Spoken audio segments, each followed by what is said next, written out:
विद्यार्थियों, मैं आज आपके सामने एक नए अध्याय के साथ प्रस्तुत हूँ। अध्याय का नाम है सवैये और इसके रचनाकार हैं रसखान जी। आइए सबसे पहले हम कवि से परिचित हो जाएं। रसखान जी का जन्म सन 1548 ईस्वी में हुआ था।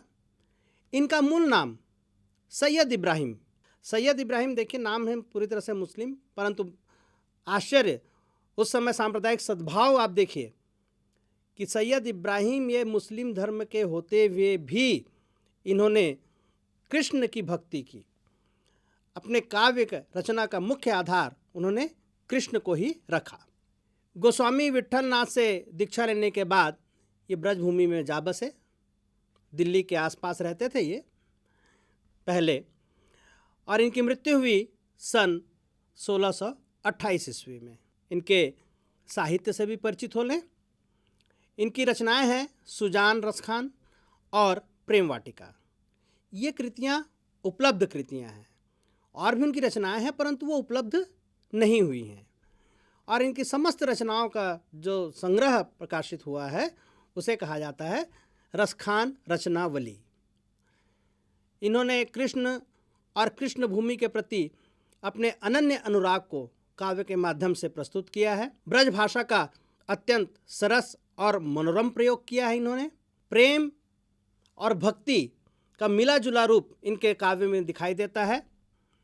एक एक सवैया, एक एक पंक्ति इनकी मन को भाव विभोर कर देने वाली है, मन को आनंदित कर देने वाली है।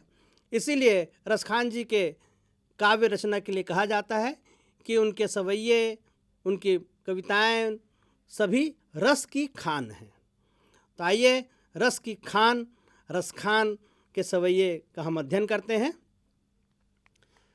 सबसे पहले मैं आपको सवैया छंद क्या है इसके बारे में बता दूं। काव्य में मात्रा या वर्णों की संख्या से संबंधित नियमों को छंद कहते हैं। मतलब काव्य जब पहले लिखा जाता था तो उसमें मात्रा या वर्णों के आधार पर काव्य की रचना होती थी। इसके कारण क्या होता था, इस छंद के कारण काव्य में लय और रंजकता आती है। काव्य को एक लय में पढ़ा जाता है और लय में पढ़ने के कारण उस काव्य को पढ़ने में आनंद की प्राप्ति होती है, सुनने में आनंद की प्राप्ति होती है। छंद के प्रमुख प्रकार दो प्रकार के माने गए हैं, मात्रिक छंद और वर्णिक छंद। मात्रिक छंदों में मात्राओं की गणना की जाती है और वर्णिक छंदों में वर्णों की गणना की जाती है। जो सवैया हम पढ़ने जा रहे हैं वह सवैया एक वर्णिक छंद है। इसमें 4 चरण होते हैं, 4 पंक्तियां आपको दिखाई देंगी और प्रत्येक चरण में 22 से 26 वर्ण होते हैं। आप वर्णों को गिनेंगे तो कम से कम 22 होंगे, अधिकतम 26 होंगे। अगर एक चरण में 22 वर्ण हैं तो चारों चरण में, बाकी 3 चरणों में भी आपको 22 वर्ण मिलेंगे।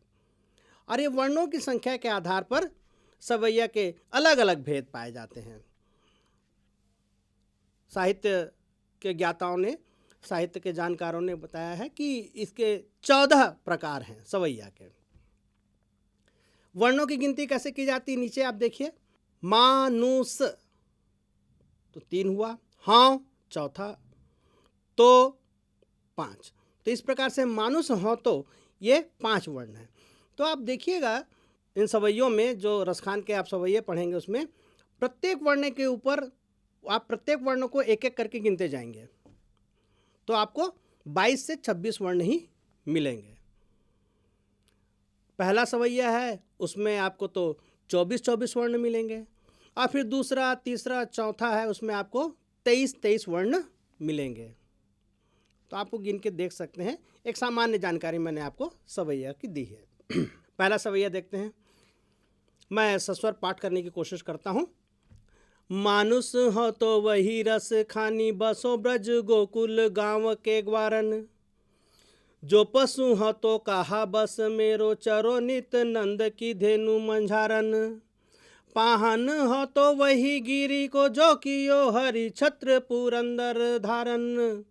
जो खग हो तो बसेरो करो, मिली कालिंदी कुल कदम्ब की डारन। तो ये छंद को एक लय से पढ़ा जाता है और उससे एक सरसता आती है, पढ़ने में सुनने में आनंद की प्राप्ति होती है। आइए इस पहले सवैये के भावार्थ को हम जानें। प्रस्तुत पंक्तियों में कवि रसखान के श्री कृष्ण एवं उनके गांव गोकुल ब्रज के प्रति जो लगाव है उसका वर्णन हुआ है। कवि रसखान कहते हैं कि अगले जन्म में, इस जन्म में तो ब्रज क्षेत्र में रह ही रहे हैं, उनकी आकांक्षा क्या है देखिए, कि अगले जन्म में यदि मैं मनुष्य बनूं तो गोकुल गांव के ग्वाल बालों के बीच ही निवास करूं। गोकुल गांव से मेरा संबंध, गोकुल गांव से मेरी दूरी न होने पाए। अगले जन्म में मैं मनुष्य बनूं तो ग्वाल बालों के बीच में ही मैं रहूं। और क्या उनकी इच्छा देखें, यदि मैं पशु बनूं तो इसमें मेरा कोई जोर नहीं है। मतलब पशु है वो तो मनुष्यों के द्वारा नियंत्रित होता है सामान्यतः, जो पालतू पशु होते हैं।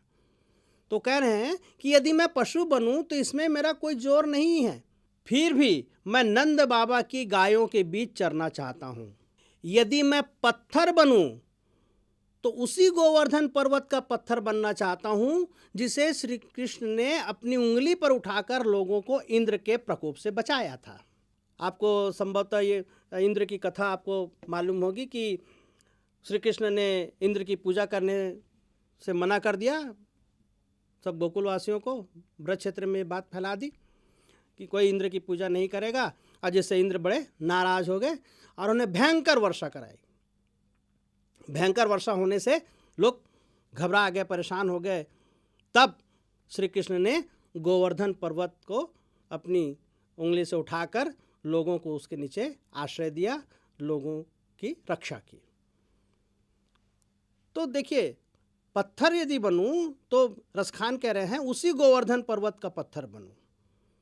मतलब जो जो चीज़ें श्री कृष्ण से संबंधित हैं उससे ये जुड़े रहना चाहते हैं और जन्म जन्मांतर तक जुड़े रहना चाहते हैं। कितनी इनकी उत्कट भक्ति देखिए। अगला देखें, यदि मैं पक्षी बनूं तो मेरी इच्छा है कि मैं यमुना के तट पर स्थित कदम्ब की डालियों पर बसेरा करने वाला पक्षी बनूं। जिस कदम्ब की डालियों पर श्री कृष्ण बैठा करते थे। अर्थात हर जन्म में अपने आराध्य श्री कृष्ण और ब्रज भूमि का सामीप्य चाहता हूं। सामीप्य मतलब समीप रहना, और यही मेरी प्रभु से विनती है। श्री कृष्ण से यही वो मांग रहे हैं कि हे प्रभु, अगले जन्म में यदि मैं मनुष्य बनूं तो ग्वाल बालों के बीच में निवास करूं, गाय बनूं तो नंद बाबा के गायों के साथ मैं चरूं, विचरण करूं, पत्थर बनूं तो गोवर्धन पर्वत का पत्थर बनूं, और यदि पक्षी बनता हूं तो फिर मेरा निवास कहाँ हो?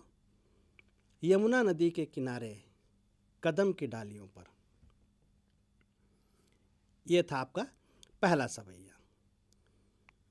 दूसरा सवैया आया पढ़ते हैं। या इसका ध्यान रखिएगा, इसमें मात्रा 23 है, इसलिए यहाँ पर इसका स्वर कुछ अलग होगा। या लकुटियरु कामरिया पर राज तिहुपुर को तजी डारों, आठहु सिद्धि नवो निधि के सुख नंद की गाय चराई बिसारों। रस खान कबों इन आँखिन सो ब्रज के बन बाग तड़ाग निहारों।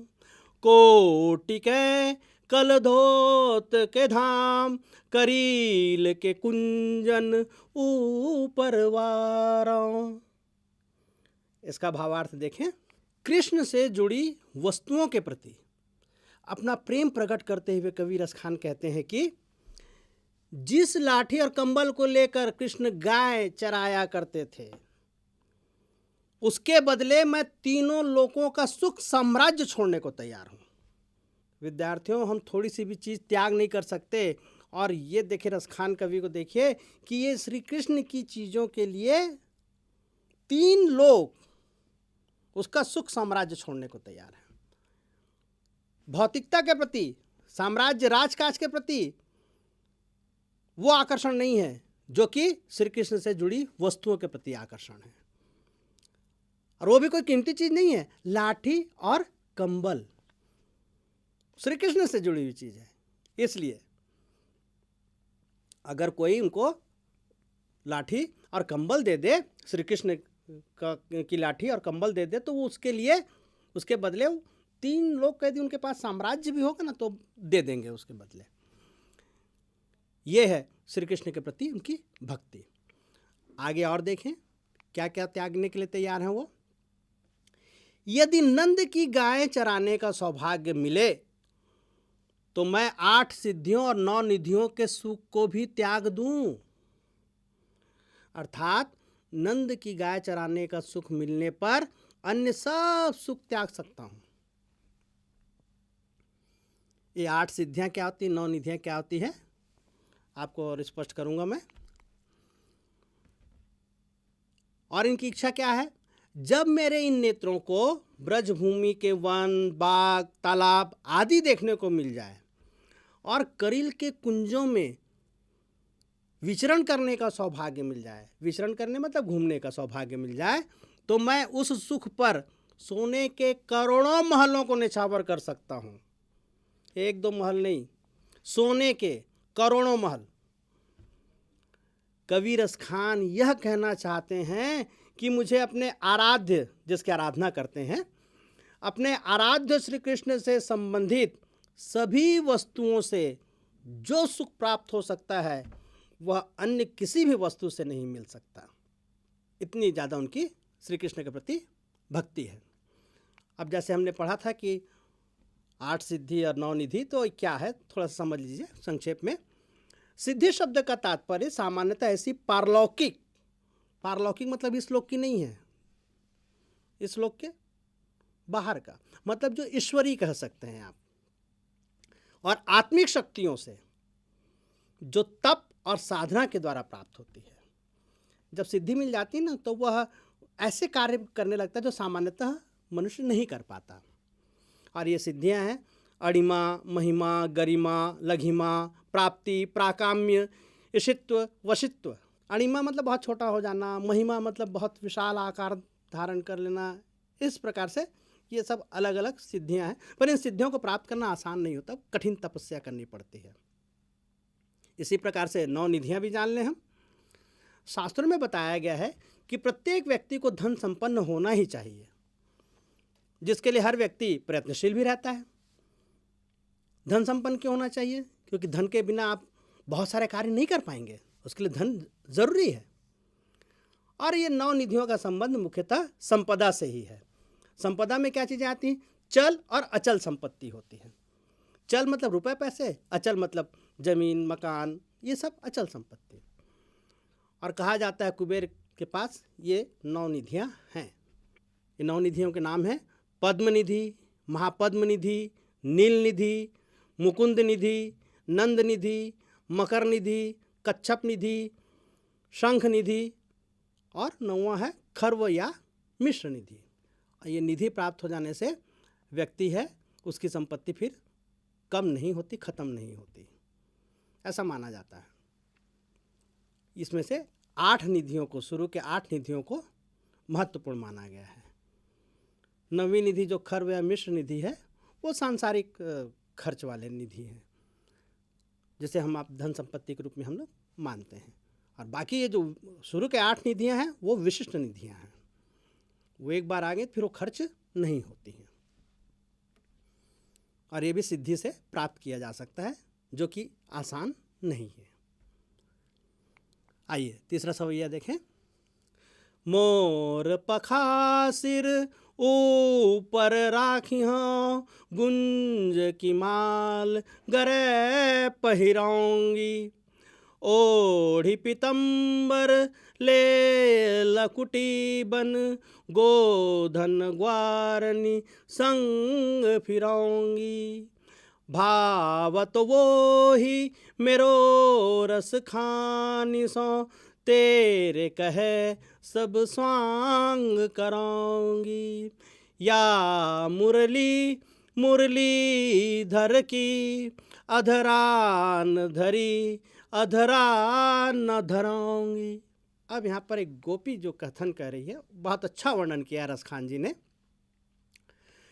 श्री कृष्ण के प्रति प्रेमाभिव्यक्ति रखने वाली कोई गोपी, प्रेम और भक्ति रखने वाली, प्रेम के साथ साथ भक्ति भी है, तो ऐसी प्रेम भक्ति रखने वाली कोई गोपी है, अपनी सखी से कहती है कि मैं प्रियतम कृष्ण की रूप छवि को अपने शरीर पर धारण करना चाहती हूँ। आदमी जब किसी से बहुत ज़्यादा प्रेम करने लगता है, बहुत ज़्यादा जुड़ जाता है, तो उसी की तरह वेशभूषा अपनाने की भी कोशिश करता है। जैसे सामान्यतः आप लोगों ने देखा होगा, कई लोग उनकी जो प्रिय फिल्मी कलाकार होते हैं तो उनकी तरह हेयर स्टाइल रखने की कोशिश करते हैं, उसी की तरह कपड़े पहनने की कोशिश करते हैं। तो यहाँ पर गोपी प्रेम में डूबी हुई है श्री कृष्ण के, तो कहती कि मैं बिल्कुल उनकी रूप छवि को अपने शरीर पर धारण करना चाहती हूँ, श्री कृष्ण की तरह सजना चाहती हूँ। बताती है वह, इस कारण मैं अपने सिर पर मोर पंखों का मुकुट धारण करूंगी और गले में घुंघची की माला पहनूंगी। घुंघची एक छोटा जंगली फल होता है, उसे कहते हैं घुंघची। तो वो सब जैसे श्री कृष्ण जो जो पहनते हैं वो सब मैं धारण करूंगी। उसके बाद मैं शरीर पर पीला वस्त्र पहनकर कृष्ण के समान ही हाथ में लाठी लेकर, अर्थात उन्हीं के वेश में गायों व ग्वालों के साथ घूमती रहूंगी, अर्थात गायें चराऊंगी। जैसे श्री कृष्ण गाय चराते हैं जिस वेशभूषा में, उसी तरह से मैं भी गाय चराऊंगी वेशभूषा धारण करके। उसके बाद गोपी कह रही है कि मैं तुम्हारे कहने पर ये सब कर लूंगी। दूसरी सखी ने कहा, भाई तू एक दिन श्री कृष्ण का वेश धारण कर लो। तो बोले हाँ ठीक है, मेरे मन में भी श्री कृष्ण के प्रति प्रेम है, मैं बिल्कुल वो सब धारण कर लूंगी, तुम जो जो बोलोगी वो वैसा वैसा मैं पहन लूंगी। मगर मुझे कृष्ण के होठों पर रखी हुई मुरली अपने होठों से लगाने के लिए मत बोलना। मना कर रही है। क्यों? क्योंकि इसी मुरली की वजह से कृष्ण हमसे दूर हुए हैं। श्री कृष्ण जब मुरली बजाने में लीन हो जाते थे तो गोपियों को ध्यान नहीं देते थे, तो गोपियों को बर्दाश्त नहीं होता है, इसीलिए वो कह रही है सब वेश धारण कर लूंगी, जैसा जैसा श्री कृष्ण पहनते हैं सब, पर जो मुरली वो बजाते ना, वो मुरली मैं अपने होठों से नहीं लगाऊंगी। गोपियों को लगता है कि श्री कृष्ण मुरली से बहुत प्रेम करते हैं और उसे हमेशा अपने होठों से लगाए रहते हैं, इसलिए वे मुरली को अपनी सौतन की तरह देखती हैं। देखिए गोपियों के मन में श्री कृष्ण के प्रति कितना प्रेम कि निर्जीव वस्तु को भी सौतन मान रही हैं वो, जो उनके प्रेम में बाधक है, श्री कृष्ण के मिलन में बाधक है। यह है गोपियों की श्री कृष्ण के प्रति प्रेम और भक्ति, और उसके माध्यम से रसखान जी ने अपनी प्रेम और भक्ति को व्यक्त किया है।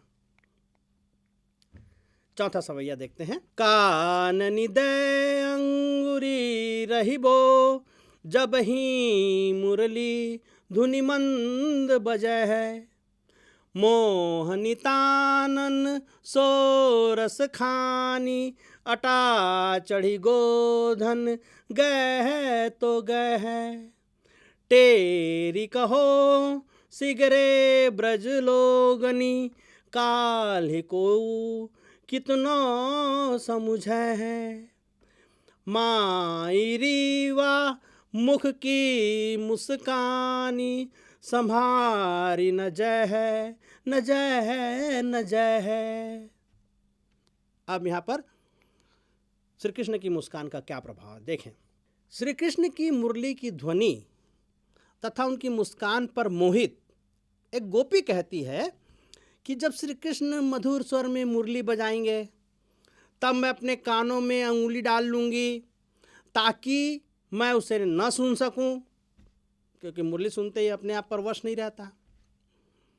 ऊंची ऊंची अट्टालिकाओं पर चढ़कर कृष्ण गोधन गाते हैं, एक लोकगीत होता है, तो वो श्री कृष्ण वो गाते हैं बहुत अच्छे स्वर में। वो गाते रहें मैं उससे बेअसर रहूंगी, तो मुरली की ध्वनि से भी बच जाऊंगी, गाने भी उनके द्वारा गाए हुए नहीं सुनूंगी। पर गोपी क्या कहती है, मैं ब्रज के लोगों से चिल्ला कर कहना चाहती हूं, जोर जोर से, स्पष्ट रूप से, कि कल कोई मुझे कितना भी समझाए, किस बात के लिए समझाए, कि श्री कृष्ण से मिलने मत जाओ, श्री कृष्ण से दूर रहो, मत मिलो, पर श्री कृष्ण की एक मुस्कान पर मैं अपने वश में नहीं रह सकूंगी। मुझ पर उस मुस्कान का जादू अवश्य चल जाएगा। मुरली की धुन से, उनके गाए गीतों से थोड़ी देर के लिए बच सकती हूँ, पर यदि उनकी मुस्कान को देख लूँगी तो मैं अपने आप पर वश नहीं रख पाऊंगी, मैं दौड़ी चली जाऊंगी, श्री कृष्ण के पास चली जाऊंगी। मैं, उनकी मुस्कान का जादू इतना असरदार है। चारों सवैये के बाद आइए शब्दार्थ देख लें। बसों मतलब बसना, रहना। कहा बस, वश में न होना। नित मतलब हमेशा। मंझारन बीच में। पाहन पत्थर। गिरी पर्वत या प्रयास शब्दों में भी आपने देखा होगा। पुरंदर इंद्र। खग पक्षी। कालिंदी यमुना। कूल किनारा। कदम्ब एक वृक्ष। लकुटी लाठी। कामरिया छोटा कंबल। तड़ाग मतलब तालाब। कोटिक मतलब करोड़ों। कलधौत सोना। धाम भवन। करिल कांटेदार झाड़ी। कुंजन लताओं का घर, झुरमुट सा रहता है। गुंज एक जंगली पौधे का छोटा सा फल, यही गुंज घुंगची। वारों न्यौछावर करना। भावतो अच्छा लगना। स्वांग रूप धारण करना। अटा अटारी या अट्टालिका बड़े भवन, ऊंचे भवन को। टेरी पुकार कर बुलाना। सिगरे मतलब सारे। काल्ही मतलब कल। आइए कुछ प्रश्नों को देख लेते हैं और उनके उत्तरों से भी परिचित हो जाए। पहला प्रश्न है, ब्रजभूमि के प्रति कवि का प्रेम किन किन रूपों में अभिव्यक्त हुआ है? पहले सवैये में हमने पढ़ा है, देखें इसका उत्तर इस प्रकार से हो सकता है। कवि को ब्रजभूमि से गहरा प्रेम है। वह इस जन्म में ही नहीं, अगले जन्म में भी ब्रजभूमि का वासी बने रहना चाहता है। ईश्वर अगले जन्म में उसे ग्वाला बनाए, गाय बनाए, पक्षी बनाए या पत्थर बनाए, वह हर हाल में ब्रजभूमि में रहना चाहता है। वह ब्रजभूमि के वन, बाग, सरोवर और करील कुंजों पर अपना सर्वस्व न्यौछावर करने को भी तैयार है। सब कुछ त्यागने के लिए तैयार है वो। अगला प्रश्न, एक लकुटी और कामरिया पर कवि सब कुछ न्यौछावर करने को क्यों तैयार है? अभी थोड़ी देर पहले के उत्तर में हमने पढ़ा ना, सब कुछ न्यौछावर करने के लिए तैयार है, तो क्यों तैयार है वह? इसका उत्तर होगा, कवि श्री कृष्ण का अनन्य भक्त है। अनन्य मतलब किसी और की भक्ति नहीं, अनन्य भक्ति मतलब एक से ही भक्ति, एक की ही भक्ति बस। वह कृष्ण की हर वस्तु से प्यार करते हैं। श्री कृष्ण गायों को चराने के समय यह लकुटी और कामरिया अपने साथ रखते थे। यह लकुटी और कामरिया कोई साधारण वस्तु नहीं थी, यह कृष्ण से संबंधित वस्तुएं थी। इसलिए कवि उन पर अपना सब कुछ न्यौछावर करने को तैयार है। अगला प्रश्न, चौथे सवैये के अनुसार गोपियां अपने आप को क्यों विवश पाती हैं? इसका उत्तर होगा, इस सवैये के अनुसार, इस सवैये मतलब चौथे सवैये के अनुसार, श्री कृष्ण की मुरली की धुन अत्यंत मधुर तथा मादक है तथा उनका रूप अत्यंत सुंदर है। उनकी मुरली की मधुरता तथा उनके रूप सौंदर्य के प्रति गोपियां आसक्त हैं, आकर्षित हैं बहुत ज़्यादा। वे इनके समक्ष, किनके समक्ष? मुरली की मधुर धुन और श्री कृष्ण के सौंदर्य, इनके समक्ष स्वयं को विवश पाती हैं और कृष्ण की होकर रह जाती हैं, फिर कोई वश नहीं चलता उन पर। अगला प्रश्न, कालिंदी कुल कदम्ब की डारन में कौन सा अलंकार है? आपने अलंकारों का भी अध्ययन किया है, निश्चित तौर से आप इसका उत्तर जानते होंगे। कालिंदी कुल कदम्ब की डारन में क वर्ण की आवृत्ति होने के कारण अनुप्रास अलंकार है। आपने पढ़ा होगा कि जहाँ वर्णों की आवृत्ति होती है वहाँ अनुप्रास अलंकार होता है। जब कभी भी परीक्षा में इस प्रकार का प्रश्न आता है तो सीधे सीधे अनुप्रास अलंकार है ऐसा नहीं लिखना चाहिए, बल्कि कारण बताते हुए लिखने से आपका उत्तर और सटीक होगा और बिल्कुल उचित मात्रा में वह अपने अर्थ को प्रकट करेगा। कई विद्यार्थी लिखते हैं कालिंदी कुल कदम्ब की डारन में अनुप्रास अलंकार है। सही है, पर स्पष्ट कीजिए ना। इससे ये पता चल जाता है जांचने वाले को, कॉपी का मूल्यांकनकर्ता को, कि विद्यार्थी को अनुप्रास अलंकार का अर्थ मालूम है। ठीक है, आगे देखते हैं। काव्य सौंदर्य स्पष्ट कीजिए। विद्यार्थियों के काव्य सौंदर्य को अच्छे से समझ जाइएगा आप लोग, क्योंकि आने वाली कक्षाओं में भी काव्य सौंदर्य आता है। तो कई बार विद्यार्थी जब वो 9वीं 10वीं में अच्छे से नहीं समझ पाते हैं तो उन्हें आगे चल के कठिनाई होती है। काव्य सौंदर्य स्पष्ट कीजिए। किसका काव्य सौंदर्य पूछा जा रहा है? या मुरली मुरलीधर की अधरा न धरी अधरा न धराऊंगी, इसका काव्य सौंदर्य होगा। काव्य सौंदर्य ध्यान रखिएगा, इसमें दो चीज़ें होती हैं, भाव सौंदर्य और शिल्प सौंदर्य। भाव सौंदर्य मतलब ये होता है कि उस पंक्ति या उन पंक्तियों के माध्यम से कवि क्या कहना चाह रहा है, बहुत संक्षेप में होता है। और शिल्प सौंदर्य, उसमें कैसी भाषा है, अलंकार कौन सा प्रयोग किया गया है, कौन सा छंद है, इत्यादि जो विशेषताएं होती हैं वो शिल्प सौंदर्य में बताया जाता है। तो इस पंक्ति का भाव सौंदर्य है, गोपी अपने सखी के कहने पर श्री कृष्ण के समान ही वस्त्राभूषण धारण तो कर लेगी, पर वह श्री कृष्ण की मुरली को अपने होठों पर नहीं रखेगी। इस पंक्ति में गोपी का मुरली के प्रति ईर्ष्या भाव, जलन की भावना होती है ना, वही ईर्ष्या भाव प्रकट हुआ है। शिल्प सौंदर्य देखें, पहला नंबर है काव्यांश में ब्रज भाषा की मधुरता निहित है। पूरा जितने चारों जो सवैये हैं सब में ब्रज भाषा है। काव्यांश रचना सवैया छंद में है।